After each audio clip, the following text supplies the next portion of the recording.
ভগবান আর ভুল, এই দুই একই অক্ষর দিয়ে শুরু হয়। শুধু তাই নয়, এদের দুজনের রাশিও সমান। এবারে আপনারা বলবেন যে ভগবান, ভুল, এদের মধ্যে কিভাবে মিল থাকতে পারে? অনেক বড় মিল আছে। না শুধু এ এক অক্ষর দিয়ে শুরু হয়, বরং এদের বিজয় মন্ত্রটাও এক। ভগবানকে মানুন, তাকে বিশ্বাস করুন, তাকে স্বীকার করুন।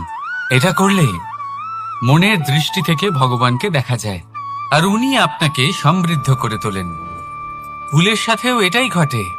নিজের ভুল স্বয়ং মেনে নিলে, স্বীকার করে নিলে, সব কিছুই স্পষ্টভাবে দেখতে পাবেন।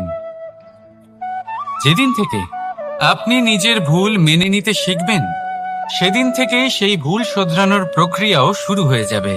আপনি বুঝে যাবেন নিজের ভুল কিভাবে শোধরাতে হয়। তাই মনে রাখবেন, নিজেকে শ্রেষ্ঠ করে তোলার জন্য নিজের ভুল স্বীকার করা অত্যন্ত প্রয়োজনীয়। এই জীবনে শান্তি আনার জন্য ঈশ্বরকে মেনে নেওয়াও অত্যন্ত প্রয়োজনীয়। সবসময় নিজের গুণ এবং নিজের দোষ মনে রাখবেন। আজীবন সুখী থাকবেন। রাধা রাধা। কথায় বলা হয়, জীবনে ভালোবাসাই হলো সুখের মূল। এটা সত্য। এবার প্রশ্ন হলো এটাই যে এই ভালোবাসা কার সাথে করা উচিত? যদি আপনি কিছুক্ষণের জন্য সুখ পেতে চান, তাহলে ভালোবাসুন নিজের রুচি মতো। যদি আপনি কিছুদিনের জন্য সুখ পেতে চান, ভালোবাসুন নিজের বন্ধুদের। যদি আপনি কয়েক মাসের জন্য, কয়েক বছর বা অনেক বছরের জন্য সুখী হতে চান, তাহলে ভালোবাসুন নিজের পরিবারকে, মাতা পিতা, নিজের সন্তান, স্বামী স্ত্রী, নিজের আত্মীয়দের। কিন্তু যদি আপনি চিরকালের জন্য সুখী হতে চান, তাহলে ভালোবাসতে হবে শুধু নিজের কর্মগুলিকে। কারণ সম্পর্ক যেমনই হোক না কেন, কখনো না কখনো ভেঙে যাবেই। এই সংসার হলো এমনই যে যাদের সঙ্গ আমরা পাই, তাদের সঙ্গ একদিন ত্যাগ করতে হয়। শুধু কর্মই হলো এমন এক সঙ্গ যা কখনো আপনাকে ত্যাগ করবে না। আপনার মৃত্যুর পরেও এই কর্ম আপনাকে বাঁচিয়ে রাখবে। তাই সবসময় মনে রাখবেন, এই কর্ম ধর্ম মনে করে পালন করা উচিত।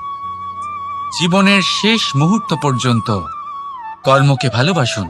জীবনের শেষ মুহূর্ত পর্যন্ত সুখে থাকবেন। আর আমি তো সবসময় বলি, শুধু কর্ম করতে থাকো, ফলের চিন্তা করো না। তাহলে আসুন আর আমার সাথে ভালোবেসে বলুন, রাধা রাধা।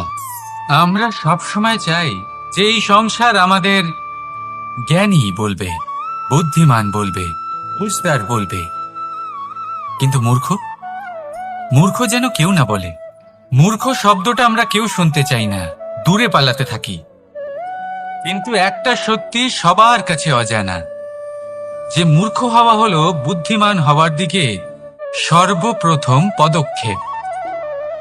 আপনি যত খুশি দিগ্গজ জ্ঞানী মানুষদের সাথে আলাপ করুন, যত ইচ্ছে কথা বলুন, যতই জ্ঞানের কথা আলোচনা করুন, অভিজ্ঞতা মূর্খ হবার পরেই পাওয়া যায়, তাই নয় কি? মূর্খ হবার পরে আপনি এটা বুঝতে পারবেন যে কি করা উচিত নয়। জ্ঞানী ব্যক্তি আপনাকে এটা বলবেন যে কি করা উচিত। আর এই সংসারে কি করা উচিত তার থেকেও অনেক বড় জ্ঞান হলো কি করা উচিত নয়। সেই জন্য সব সময় মনে রাখবেন, আপনার করা কিছু ভুল আপনাকে যদি কেউ মূর্খ বানিয়ে থাকে, ছল চাতুরি করে থাকে, তাহলে কোনো ব্যাপার নয়। এটা শেষ পর্যন্ত আপনাকে আরো বুদ্ধিমান করে তুলবে। এই মুহূর্তে ধন্যাত্মক থাকুন। এই সংসার আপনাকে অবশ্যই জ্ঞানী বলবে। রাধা রাধা এমন একটা শব্দ যেটা শুনে সংসারের বেশিরভাগ মানুষই ভয়ভীত হয়ে পড়েন। কারণটা কি? অসফলতার ভয়। পরীক্ষা এই শব্দের যদি আমি অন্য দিকটা দেখাই, তার তাৎপর্য এই নয় যে আপনার দুর্বলতা সবার সামনে তুলে ধরবে।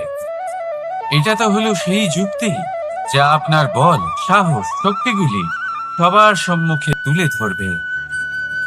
আগে হ্যাঁ, এটাই হলো সেই যুক্তি। আপনি নিজেই কখনো দেখবেন পরীক্ষার সময় আপনার অন্তরের অনেক গুণ বাইরে বেরিয়ে আসে। এমন কোন শক্তির উদ্ভব হয় যার বিষয়ে আপনি নিজেও জানতেন না, ঠিক কিনা? তাই এই পরীক্ষাকে কখনো ভয় পাবেন না।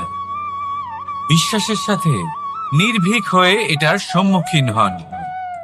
দিনের শেষে এই পরীক্ষা শুধুই আপনাকে উজ্জ্বল করবে, আপনাকে আরো শ্রেষ্ঠ করে তুলবে। তাহলে আসুন আমার সাথে ভালোবেসে বলুন, রাধা রাধে।